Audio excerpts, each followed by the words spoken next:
2018 model Ford EcoSport Titanium plus diesel വേരിയൻ്റാണത്.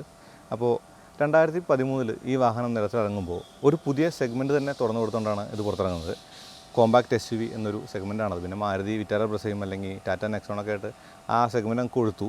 ഇതിപ്പോൾ 2018 പൂർണ്ണമായും ഉടച്ചു വാർത്തുകൊണ്ട് വണ്ടി വീണ്ടും ഒന്നുകൂടി പുറത്തിറക്കുകയാണ്. അത് ഫേസ് ലിഫ്റ്റ് എന്ന് വിളിച്ചിട്ട് തന്നെ ചെറുതാക്കാൻ ഞാൻ ഇഷ്ടപ്പെടുന്നില്ല. അപ്പോൾ നമുക്കിതിന് പുതിയ ഇക്കോസ്പോർട്ട് പോലെ എന്ന് തന്നെ പറയാം. നമുക്കിതിൻ്റെ വിശദാംശങ്ങളിലേക്ക് കിടക്കാം. വണ്ടി പ്രാന്തിൻ്റെ അടുത്ത വീഡിയോയിലേക്ക് എല്ലാവർക്കും സ്വാഗതം. ഏറ്റവും പുതിയ ടൈറ്റാനിയം പ്ലസ് മോഡലായിട്ടുള്ള നമ്മുടെ ഫോർഡ് ഇക്കോസ്പോർട്ട് നമുക്ക് പരിചയപ്പെടാം.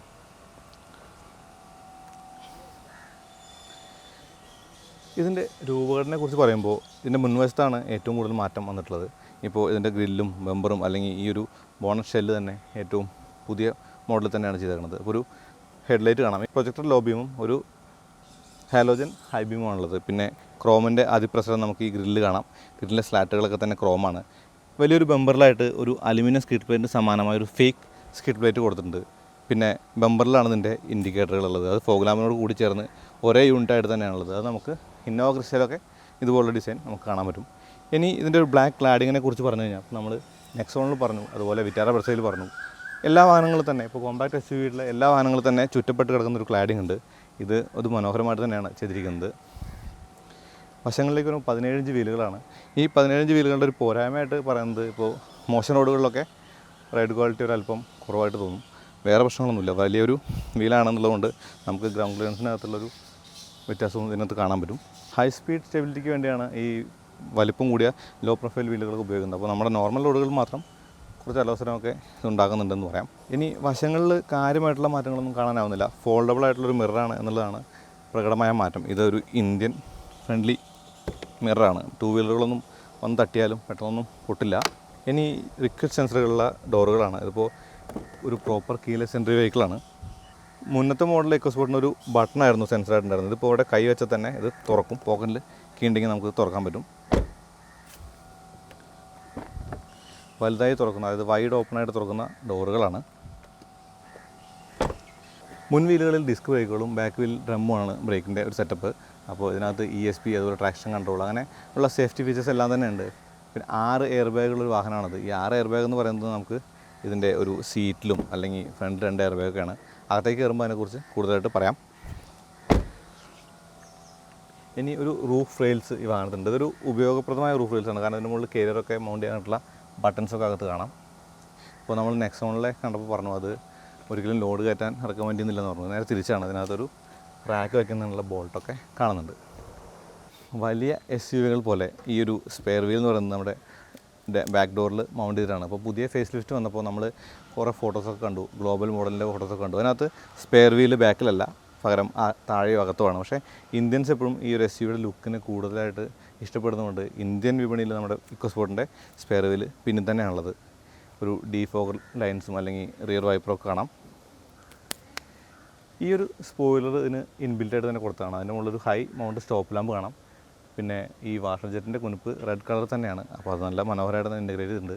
ഇനി ടെയിൽ ലാമ്പുകളെ കുറിച്ച് പറയുമ്പോൾ ഡോറിലേക്ക് കയറി നിൽക്കുന്നൊരു ടെയിൽ ലാമ്പ് ഡിസൈനാണ്. അതിൽ തന്നെയാണ് ഡോർ ഹാൻഡിലും. ഈ ഡോർ ഹാൻഡിലൊരു ഹൈഡ്രോളിക് സ്റ്റഡ് കൊടുത്തിട്ടുണ്ട്. അപ്പോൾ തുറന്നു വെച്ചാൽ തന്നെ അങ്ങ് തുറന്നു പോകും. വലിയ ഓപ്പൺ ചെയ്യാവുന്ന വളരെ വിശാലമായൊരു ബൂട്ടാണ്. ടൈറ്റാനിയം എന്ന മോഡലിൻ്റെ ഒരു മോണിക്കർ കാണാം, പ്ലസ് എന്നില്ല. ഈ TDCI എന്നത് ഡീസൽ എഞ്ചിനെ സൂചിപ്പിക്കുന്നു. പിന്നെ ഈ ബ്ലാക്ക് ബമ്പറിലാണ് നമ്മുടെ ഒരു റിവേഴ്സ് ലൈറ്റൊക്കെ കൊടുത്തിരിക്കുന്നത്. അതുകൂടാതെ പാർക്കിംഗ് സെൻസേഴ്സ് കാണാം. ഈ മോഡലിന് റിവേഴ്സ് ക്യാമറയും ഉണ്ട്. ഇനി ഒരു ആൻറ്റന, റൂഫ് മൗണ്ടഡ് ആൻറ്റനയാണ്. ഇതെല്ലാം കൂടി ചേർന്നുകൊണ്ട് ഈ ഒരു വാഹനത്തിന്, ഒരു വലിയ വാഹനത്തിന് തുല്യമായൊരു വലിപ്പമൊക്കെ നമുക്ക് തോന്നുന്നുണ്ട് കാഴ്ചയ്ക്ക്. ഡോർ തുറക്കാൻ ഈസിയാണ്. പുറത്ത് കണ്ട പോലെ അല്ലെങ്കിൽ അതിലുപരിയുള്ള മാറ്റങ്ങൾ നമുക്ക് അകത്ത് കാണാം. ഈ ഡാഷ്ബോർഡിൻ്റെ കംപ്ലീറ്റ് ഡിസൈൻ മാറ്റിയിട്ടുണ്ട്. ഇപ്പോൾ ഡാഷ്ബോർഡിൻ്റെ ഉള്ളിലാണെങ്കിലും ഒരു സ്ക്രീൻ പോലെ തോന്നുന്ന ഒരു ഡിസൈനാണ്. പക്ഷേ അത് ഡയലുകൾ തന്നെയാണ്. പിന്നെ ഒരു ഫ്ലോട്ടിംഗ് സ്ക്രീൻ കാണാം. ഇത് ഉയർന്നു നിൽക്കുന്നൊരു ഫ്ലോട്ടിംഗ് സ്ക്രീനാണ്. അതുകൂടാതെ സ്പീക്കർ ഈ ഡാഷ്ബോർഡിൽ തന്നെ കൊടുത്തിട്ടുണ്ട്. അതിൻ്റെ അപ്പുറത്താണ് ഈ ഒരു ക്ലൈമട്രോണിക് AC സെൻസർ കൊടുത്തിരിക്കുന്നത്. ഇനിയിപ്പോൾ സ്റ്റിയറിങ്ങിൻ്റെ കാര്യം പറയുമ്പോൾ ഈ ഒരു കൺട്രോൾസ് ഇപ്പോൾ ഇന്ത്യൻ വാഹനങ്ങൾക്ക് തുല്യമാണ്. അപ്പോൾ വലതുവശത്ത് തന്നെയാണ് ഇൻഡിക്കേറ്ററൊക്കെ. അതുപോലെ വൈപ്പേഴ്സ് ഇടതുവശത്തേക്ക് മാറിയിട്ടുണ്ട്. പഴയ ഇക്കോസ്പോർട്ട് 2013 ഇത് വരുമ്പോൾ ഇത് നേരെ ഇൻവെർട്ടർ ആയിരുന്നു. പിന്നെ ഇതിൻ്റെ ട്രാക്ഷൻ കൺട്രോൾ സ്വിച്ച് നിങ്ങൾക്ക് ഇവിടെ കാണാം. ട്രാക്ഷൻ കൺട്രോൾ നമ്മളിവിടെ ഓഫ് ചെയ്യാനൊന്നും റെക്കമെൻഡ് ചെയ്യാറില്ല. എന്നിരുന്നാൽ കൂടി ട്രാക്ഷൻ കൺട്രോളർ ഈ ഒരു വണ്ടിക്ക് കൊടുത്തിട്ടുണ്ട്. പിന്നെ ക്രൂയിസ് കൺട്രോളുള്ള സ്റ്റിയറിംഗ് വീലാണ്. അതുകൂടാതെ ഒരു അലുമിനിയം അല്ലെങ്കിൽ ഒരു അലുമിനിയം ഇൻസേർട്ടൊക്കെ സ്റ്റിയറിംഗ് വീലിന് കൊടുത്തിട്ടുണ്ട്. ലെതർ റാപ്പ് ചെയ്തിട്ടുള്ളൊരു സ്റ്റിയറിംഗ് വീലാണിത്. ഇപ്പോൾ ലൈറ്റിൻ്റെ സ്വിച്ചുകളൊക്കെ നമ്മുടെ ആസ്പെയറിലൊക്കെ കണ്ടപോലുള്ള സ്വിച്ചുകൾ തന്നെയാണ്. ഈ സ്വിച്ചുകളിൽ ഒരു വ്യത്യാസം എന്താണെന്ന് വെച്ച് കഴിഞ്ഞാൽ ഈ ഒരു സ്ക്രീനിൻ്റെ ഒരു ബ്രൈറ്റ്നസ് കുറയ്ക്കാനും കൂട്ടാനുള്ള ഒരു ബട്ടൺ നമ്മുടെ വാഹനത്തിനകത്തില്ല, ആസ്പെയറിനകത്തില്ല. പക്ഷേ അത് ഇക്കോസ്പോർട്ടിനകത്ത് കാണാം. അതുകൂടാതെ ഫോഗ് ലാമ്പിൻ്റെ സ്വിച്ചും ഇതിൽ തന്നെയാണ് ഇൻറ്റഗ്രേറ്റ് ചെയ്തിരിക്കുന്നത്. പിന്നെ ലൈറ്റിൻ്റെ ഒരു ഇൻറ്റൻസിറ്റി അല്ലെങ്കിൽ ലൈറ്റിൻ്റെ ഒരു ത്രോ അഡ്ജസ്റ്റ് ചെയ്യാനുള്ളൊരു ബട്ടണും ഇതിനകത്ത് തന്നെയാണ് ഇൻറ്റഗ്രേറ്റ് ചെയ്തിരിക്കുന്നത്. ഒരു ക്രോം ബോർഡറൊക്കെ കൊടുത്തിട്ടുണ്ട്. ഇനി ഒരു പിയാനോ ബ്ലാക്ക് ഫിനിഷിൽ ഒരു ഹാൻഡിൽ പോലൊരു സംഗതി ഈ ഡാഷ്ബോർഡിനകത്ത് കണ്ടു. ഇത് ശരിക്കും ഹാൻഡിലല്ല, കാരണം പിടിക്കാനുള്ള ഒരു ഓപ്ഷനൊന്നുമില്ല. പക്ഷേ ഒരു ചെറിയ സ്റ്റോറേജ് സ്പേസൊക്കെ അതിന് താഴെ കാണാൻ പറ്റുന്നുണ്ട്. ഇനി ഈ ഒരു ക്ലൈമറ്റ് കൺട്രോൾ AC യുടെ യൂണിറ്റ് എന്ന് പറയുന്നത് അത് ആസ്പെയറിൽ കാണുന്ന അതേ യൂണിറ്റ് തന്നെയാണ്. അതിന് താഴെയായിട്ട് 2 USB പോർട്ട് കാണാം. ഒരു USB പോർട്ട് ആൻഡ്രോയിഡ് ഓട്ടോ അല്ലെങ്കിൽ ആപ്പിൾ കാർപ്ലേ കണക്ട് ചെയ്യാനുള്ളതാണ്. മറ്റത് നമുക്ക് റീചാർജ് ചെയ്യാൻ ഉപയോഗിക്കാം. പിന്നെ ട്രാക്ഷൻ കൺട്രോൾ സ്വിച്ച് ഇവിടെ ഉണ്ട്. ഗിയർ ലിവറൊന്നും വ്യത്യാസമൊന്നുമില്ല, പഴയ ഇക്കോസ്പോർട്ട് കണ്ട അതേ ഗിയർ ലിവർ തന്നെയാണ്. അതിന് താഴെയായിട്ട് 12 വോൾട്ട് ചാർജിങ് സോക്കറ്റ് ഉണ്ട്. ഇനി ടിൽറ്റ് ചെയ്യാനും റീച്ച് ചെയ്യാനൊക്കെ പറ്റുന്ന ഒരു സ്റ്റിയറിംഗ് വീലാണ്. അതുകൂടാതെ ഓട്ടോ ഡിമ്മിങ് ആയിട്ടുള്ളൊരു ഇൻറ്റീരിയർ മിററും കാണാം. ഇനി സൺവൈസറിൽ നമുക്ക് ഡ്രൈവറുടെ സൺവൈസറിൽ ഒന്നും തന്നെ ഇല്ല, പക്ഷേ പാസഞ്ചർ സൺവൈസറിൽ നമുക്കൊരു വാനിറ്റി മിറർ കാണാൻ പറ്റും. ഒരു സൺഗ്ലാസ് ഹോൾഡർ ഉണ്ട് ഇവിടെ. അതുകൂടാതെ ബ്ലൂടൂത്ത് മൈക്കാണിത്. ഇനി ഈ ഒരു ലൈറ്റ്, ക്യാബിൻ ലൈറ്റ് കൊടുത്തത് ഫ്രണ്ടിൽ തന്നെയാണത്. സെൻട്രലായിരുന്നെങ്കിൽ നല്ലതായിരുന്നു എന്ന് തോന്നി. പക്ഷേ ഏകദേശം എല്ലാ വാഹനങ്ങളും തന്നെ ഇത് ഫ്രണ്ടിൽ തന്നെയാണ്. ചില വാഹനങ്ങളിൽ തന്നെയാണ് നമ്മളിത് സെൻട്രൽ കണ്ടിട്ടുള്ളൂ. ഉദാഹരണത്തിന് ടിയാഗോയിൽ കണ്ടു. അതുപോലെ ചില വാഹനങ്ങൾ മാത്രമാണ് നമ്മളിത് സെൻട്രലിൽ കണ്ടിട്ടുള്ളൂ. ഇക്കോസ്പോർട്ടിൽ ഇതിൻ്റെ പിൻ പാസഞ്ചേഴ്സിനായിട്ട് വേറൊരു ലൈറ്റ് കൂടി കാണുന്നുണ്ട്. ഇനി സെൻട്രൽ കൺസോളിൻ്റെ കാര്യം പറയുമ്പോൾ ഒരു ആംറസ്റ്റ് കൊടുത്തിട്ടുണ്ട്. സ്റ്റോറേജ് സ്പേസിലൊരു ആംറസ്റ്റാണ്. അതുകൂടാതെ കബ്ബി ഹോൾഡേഴ്സൊക്കെ അതിനകത്തുണ്ട്. അപ്പോൾ സ്റ്റോറേജ് സ്പേസിൻ്റെ കാര്യം പറയണം. സ്റ്റോറേജ് സ്പേസിൻ്റെ കാര്യം പറയുമ്പോൾ ഡോർ പോക്കറ്റുകളിൽ ബോട്ടിൽ ഹോൾഡറുകളുണ്ട്. കൂടാതെ സെൻട്രൽ കൺസോളിൽ കപ്പ് ഹോൾഡേഴ്സ് ഉണ്ട്. പിന്നെ ഗ്ലൗ ബോക്സ്, അത്യാവശ്യം നമ്മുടെ പേപ്പേഴ്സൊക്കെ വയ്ക്കാൻ ഉതകുന്ന തരത്തിലുള്ളൊരു ഗ്ലൗ ബോക്സാണ്. അതിൻ്റെ മുകളിലായിട്ടൊരു ചെറിയ സ്റ്റോറേജ് സ്പേസും ഉണ്ട്. ഇനി ഡോർ അൺലോക്ക് ബട്ടൺ നമുക്ക് 2 ഡോറിലും കാണാം. ഡ്രൈവർ ഡോറിലും പാസഞ്ചർ ഡോറിലും കാണാം. അതുകൂടാതെ ബാക്കിയുള്ള കൺട്രോൾസ് എല്ലാം തന്നെ ഡോർ പാനലിൽ തന്നെ കാണാം.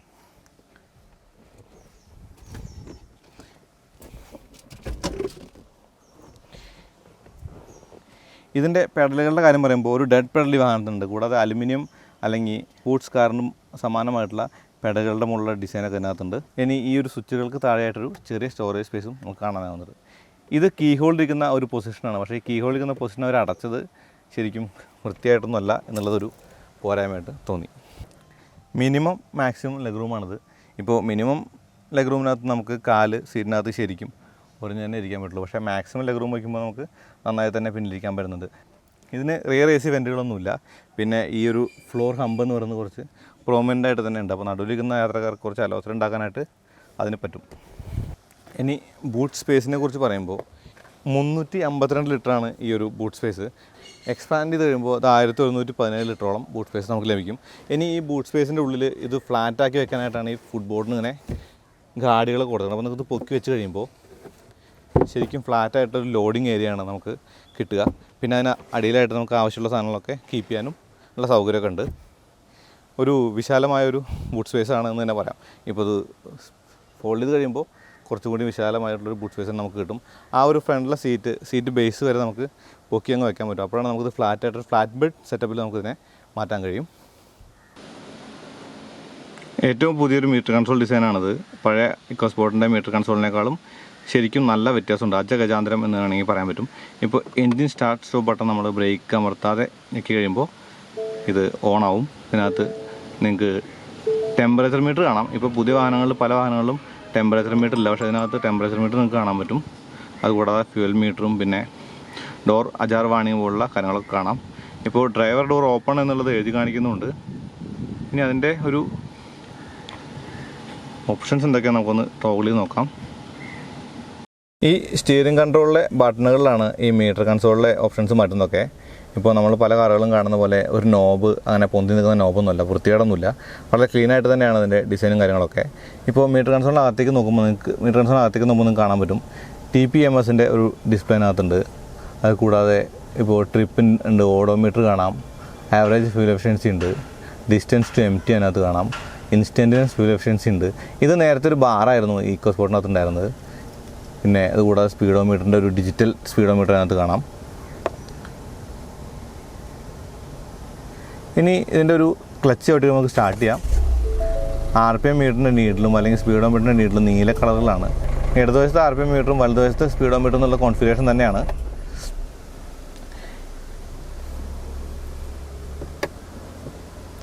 ഇനി എടുത്തു പറയേണ്ട മറ്റൊരു കാര്യം ഇതിൻ്റെ ഒരു ഫ്ലോട്ടിംഗ് സ്ക്രീനാണ്. ഇത് തികച്ചും റെസ്പോൺസീവ് ആയിട്ടുള്ളൊരു സ്ക്രീനാണ്. ഇപ്പോൾ ഫോണിൻ്റെ ആണെങ്കിൽ തന്നെ പെയർ ഫോൺ അല്ലെങ്കിൽ കണക്ടിവിറ്റി, ഇപ്പോൾ ഒരുപാട് ഓപ്ഷൻസ് ഇതിനകത്തുണ്ട്.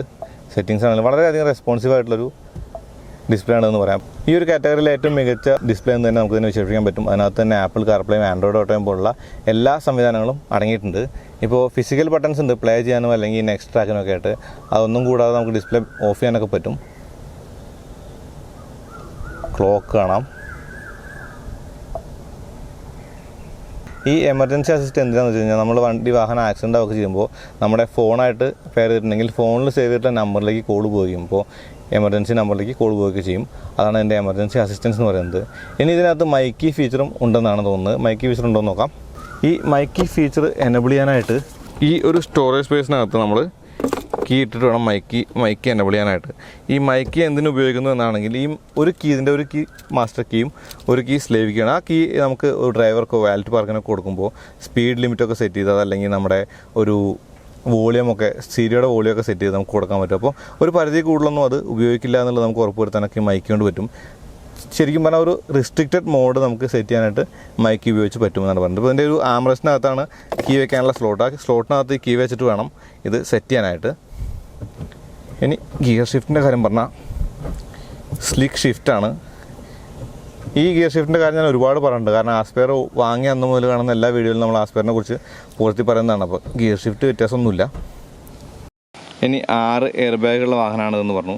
ഇപ്പോൾ സീറ്റിൽ നിങ്ങൾക്ക് എയർ ബാഗ് കാണാം, അതുപോലെ പില്ലറിൽ എയർ ബാഗ് കാണാം. ഇപ്പോൾ ഈ 6 എയർ ബാഗ് വന്നപ്പോൾ ഒരു പോരായ്മയായിട്ട് തോന്നിയത്, ഈ 6 എയർ ബാഗിൻ്റെ സെക്യൂരിറ്റിയിൽ നമ്മൾ ഇരിക്കുമ്പോൾ നമുക്ക് ഗ്രാബ് ചെയ്യാനായിട്ട് ഗ്രാബ് ഹാൻഡിൽ കിട്ടില്ല. ഒന്നുകിൽ 6 എയർ ബാഗ് അല്ലെങ്കിൽ ഗ്രാബ് ഹാൻഡിൽ എന്തെങ്കിലും ഒന്നേ കിട്ടുമെന്ന് പറയാം. ക്വാർട്ടർ ഗ്ലാസും അല്ലെങ്കിൽ എന്താ പറയുക ബാക്കിലെ ഗ്ലാസും കൂടി ചേർന്ന് നല്ല വിസിബിലിറ്റി തന്നെയാണ് ഈ വാഹനത്തിന് നൽകുന്നത്. ഈ സീറ്റിനൊരു ആംറസ്റ്റൊക്കെ ഉണ്ട്. ഈ ആംറസ്റ്റിനകത്തൊരു കപ്പ് ഹോൾഡർ കാണാം. അതുകൂടാതെ നല്ലൊരു പാറ്റേണുള്ള സീറ്റുകളൊക്കെ തന്നെയാണ് ഇതിനകത്തുള്ളത്.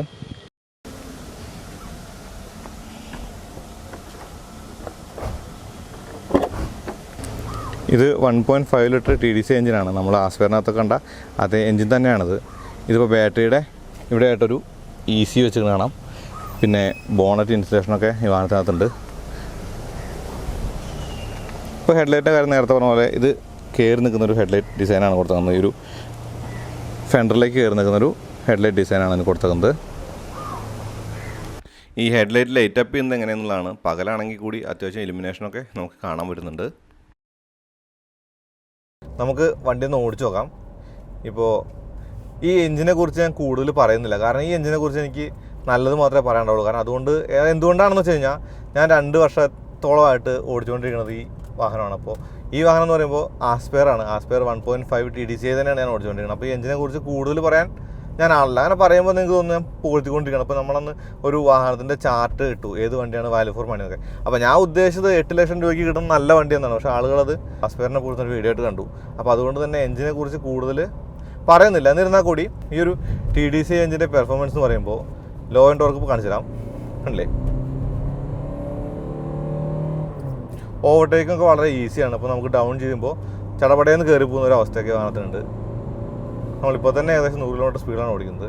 ഇനി ഇതിൻ്റെ ഗിയർ ഷിഫ്റ്റിനെ കുറിച്ച് പറയുമ്പോൾ കഴിഞ്ഞ ഒരു വണ്ടിയിൽ നിന്ന് പുതിയ മോഡൽ വണ്ടിയിലേക്ക് വന്നപ്പോൾ സ്ലിക്ക് ഷിഫ്റ്റ് ആയിട്ടുണ്ട്. ഷിഫ്റ്റ് കുറച്ചും കൂടിയും ഇമ്പ്രൂവ് ചെയ്തിട്ടുണ്ട്. അതുകൂടാതെ ക്ലച്ചിൻ്റെ ആ ഒരു പ്ലേ അല്ലെങ്കിൽ ക്ലച്ചിൻ്റെ ആ ഒരു ഹെവിനെസ് ശരിക്കും കുറഞ്ഞു എന്നുള്ളതാണ് അനുഭവമായിട്ട് പറയാനുള്ളത്. എൻ്റെ വണ്ടിയിലൊക്കെ ക്ലച്ച് ഭയങ്കര ടൈറ്റാണ്, ചവിട്ടാനായിട്ട് ബുദ്ധിമുട്ടാണ്. സിറ്റിയിലൊക്കെ ഓടിക്കുമ്പോൾ നമുക്ക് കാലുവേദന എടുക്കുന്ന അവസ്ഥയൊക്കെ ഉണ്ട്. ഇതിൽ ക്ലച്ച് തികച്ചും ലൈറ്റാണ്. അതൊക്കെ തന്നെയാണ് അതിൻ്റെ ഒരു പ്രത്യേകതയായിട്ട് പറയുന്നത്. പിന്നെ ക്രൂസ് കൺട്രോളുള്ള വാഹനമാണത്. ഇപ്പോൾ ക്രൂസ് കൺട്രോൾ നമുക്ക് സെറ്റ് ചെയ്യാനൊക്കെ പറ്റും. അത്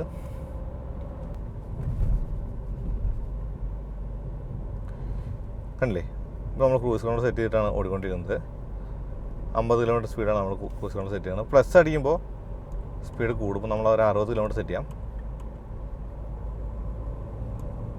അല്ലേ, ഇപ്പോൾ 60 കിലോമീറ്റർ നമ്മൾ സെറ്റ് ചെയ്തിട്ടുണ്ട്. ഈ ക്രൂസ് കൺട്രോൾ നമുക്ക് ഇന്ത്യയിൽ ഉപയോഗപ്രദമാണോ എന്നുള്ള ചോദ്യത്തിനുള്ള ഉത്തരം കൂടിയാണത്. അപ്പോൾ നമുക്ക് ഏറ്റവും കുറഞ്ഞ സ്പീഡിൽ നമുക്ക് 60 കിലോമീറ്റർ സ്പീഡിലോ അല്ലെങ്കിൽ 40 കിലോമീറ്ററിന് മുകളിൽ ഏത് സ്പീഡിൽ വേണമെങ്കിൽ സെറ്റ് വെച്ച് നമുക്ക് ഓടിച്ചുകൊണ്ട് പോകാൻ പറ്റും. ഇപ്പോൾ ഇങ്ങനെയുള്ള ഹൈവേയിലൊക്കെ നമുക്ക് ക്രൂസ് പോകാനായിട്ട് എളുപ്പമാണ്. ഇനി ക്ലച്ചിൻ്റെയോ ബ്രേക്കിൻ്റെയോ ഒരു ഇൻപുട്ട് വരുമ്പോൾ അത് ഓഫാകുകയും ചെയ്യും. അപ്പോൾ സേഫ്റ്റിയുടെ വിഷയമൊന്നുമില്ല. നമുക്ക് വേണ്ടി കാല് കൊടുക്കാം. ഈ 17 വീലുകളുടെ ഒരു പ്ലസ് റൈഡ് ക്വാളിറ്റി അല്ല എന്ന് പറഞ്ഞു. അത് നമുക്ക് മോശം റോഡുകളിലാണ് അറിയാൻ പറ്റുക.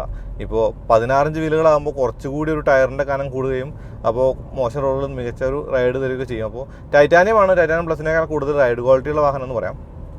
ഇനി മാക്ഫേഴ്സൺ സ്ട്രട്ടാണ് അതിൻ്റെ മുൻ സസ്പെൻഷൻ, അതുപോലെ ടോർഷൻ ബീമാണ് പിന്നിലുള്ളത്. നല്ല കോൺഫിഡൻസ് തരുന്ന ബ്രേക്കൊക്കെ തന്നെയാണ്. ഇനി നമുക്ക് ട്രാക്ഷൻ കൺട്രോൾ ഓഫ് ചെയ്ത് നോക്കാം. ഇപ്പോൾ ട്രാക്ഷൻ കൺട്രോൾ ഓഫാണ്, നമുക്ക് ചിഹ്നം കാണാൻ പറ്റും. അത് നമുക്ക് നോർമൽ റോഡിൽ വലിയ വ്യത്യാസമൊന്നും വരുത്തില്ല. പക്ഷേ ഇത് ട്രാക്കിലൊക്കെ ആണെങ്കിൽ നമുക്ക് ഡ്രിഫ്റ്റ് ചെയ്യാനൊക്കെ നമ്മൾ സ്പോർട്സുകാരൊക്കെ ട്രാക്ഷൻ കൺട്രോൾ ഓഫ് ചെയ്തിട്ടാണ് ചെയ്യാറുള്ളത്. ഇന്ത്യയിൽ ഒരിക്കലും നമ്മളത് റെക്കമെൻഡ് ചെയ്യില്ല. കാരണം നമ്മുടെ മോശം റോഡ് കണ്ടീഷനും അല്ലെങ്കിൽ നമുക്ക് എപ്പോൾ ആര് മുന്നിൽ ചാടാം എന്നുള്ള അവസ്ഥകളുണ്ട്, നമ്മൾ ഒരിക്കലും ചെയ്യില്ല. ഇപ്പോഴും ഇപ്പോൾ നമ്മുടെ നെക്സൺ നമ്മൾ ഓടിച്ചു, ബ്രസ നമ്മൾ ഓടിച്ചു, ഇപ്പോൾ ഇക്കോസ്പോർട്ട് നമ്മൾ ഓടിച്ചു. അപ്പോൾ നമ്മുടെ കോമ്പാക്ട് SUV-കളിൽ മികച്ച റൈഡ് ക്വാളിറ്റി ഉള്ള, നല്ല സസ്പെൻഷനുള്ള, നല്ല ഡ്രൈവബിളായിട്ടുള്ള എഞ്ചിനുള്ള ഒരു വാഹനം ഏതെന്ന് ചോദിച്ചാൽ ഇക്കോസ്പോർട്ട് എന്ന് നിസ്സംശയം പറയാൻ പറ്റും. ഇപ്പോൾ കിക്സ് വന്നിട്ടുണ്ട്. കിക്സും ഇക്കോസ്പോർട്ടും ആയിരിക്കും മിക്കവാറും കോമ്പറ്റീഷൻ തോന്നുന്നുണ്ട് ഈ എഞ്ചിൻ്റെ ഒരു ഫീലൊക്കെ വെച്ച് നോക്കുമ്പോൾ. കാരണം അതും 1.5 ലിറ്റർ എഞ്ചിനാണ്, ഇതും 1.5 ലിറ്റർ എഞ്ചിനാണ്. അപ്പോൾ ആ എഞ്ചിൻ്റെ ഒരു പ്രത്യേകത എന്ന് പറയുമ്പോൾ, അല്ലെങ്കിൽ ഈ എഞ്ചിൻ്റെ ഒരു പ്രത്യേകത എന്ന് പറയുമ്പോൾ, രണ്ടും നമ്മുടെ ഒരുപാട് കാലമായിട്ട് നിലത്തിലുള്ള എഞ്ചിനുകളാണ്. ഇപ്പോൾ ലോഗനിലാണ് നമ്മൾ ആദ്യമായിട്ട് നിസാൻ്റെ എഞ്ചിൻ കണ്ടിട്ടുള്ളത്. ഇപ്പോൾ ഇക്കോസ്പോർട്ടിലാണെങ്കിൽ നമ്മൾ 2013 മുതൽ ഇങ്ങോട്ട് എഞ്ചിൻ കാണുന്നുണ്ട്. ആസ്പെയറിൽ കണ്ടു, ഫ്രീ സ്റ്റൈലിലുണ്ട്. ബുള്ളറ്റ് പ്രൂഫ് എഞ്ചിൻ തന്നെയാണത്. അപ്പോൾ അതൊക്കെ തന്നെയാണ് ഇതിൻ്റെ ഒരു ഗുണമായിട്ട് പറയാനുള്ളത്.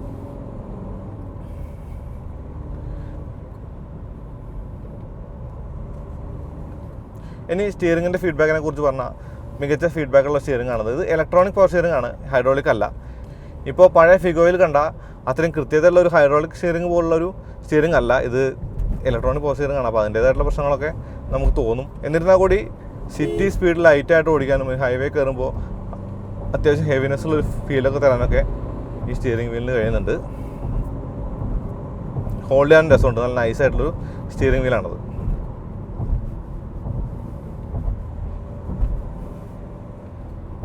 എഞ്ചിൻ്റെ നോയ്സ് അകത്തേക്ക് കാര്യമായിട്ടൊന്നും വരുന്നില്ല, പക്ഷേ കൂടിയ RPM-ൽ നമുക്ക് കേൾക്കാൻ പറ്റും. പക്ഷേ അതൊരു അഡിക്റ്റീവായിട്ടുള്ളൊരു സൗണ്ടായിട്ടാണ് എനിക്ക് തോന്നുന്നത്. ഞാനിത് കുറേ കാലമായിട്ട് ഓടിക്കുന്ന വാഹനമാണ്, വീണ്ടും പറയുന്നു. അപ്പോൾ ആസ്പെയർ കുറേ കാലമായിട്ട് ഓടിക്കുന്നതാണ്. അപ്പോൾ ആ എഞ്ചിൻ്റെ ഒരു നോട്ട് എനിക്ക് പ്രിയപ്പെട്ടതാണ്. അപ്പോൾ അതിനെക്കുറിച്ച് നന്നായി തന്നെ പറയേണ്ടതുണ്ടെന്ന് തോന്നുന്നു.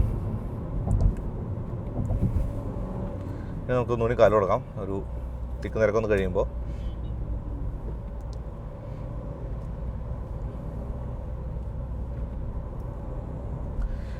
ഇനി വിസിബിലിറ്റിയെക്കുറിച്ച് പറയുമ്പോൾ വലിയൊരു വിൻഷീൽഡും അല്ലെങ്കിൽ വലിയ വിൻഡോകളൊക്കെ കൂടി ചേർന്ന് നല്ലൊരു വിസിബിലിറ്റി തന്നെയാണ് ഈ വാഹനം തരുന്നത്. പക്ഷേ A-പില്ലർ ഒരു നല്ല ബ്ലൈൻഡ് സ്പോട്ട് ഉണ്ടാകുന്നുണ്ട്. അപ്പോൾ തിരുവിലും അല്ലെങ്കിൽ യൂട്ടേൺ എടുക്കുമ്പോഴൊക്കെ ശരിക്കും ശ്രദ്ധിക്കേണ്ട ഒരു പ്രശ്നമുണ്ട്. കണ്ടില്ലേ?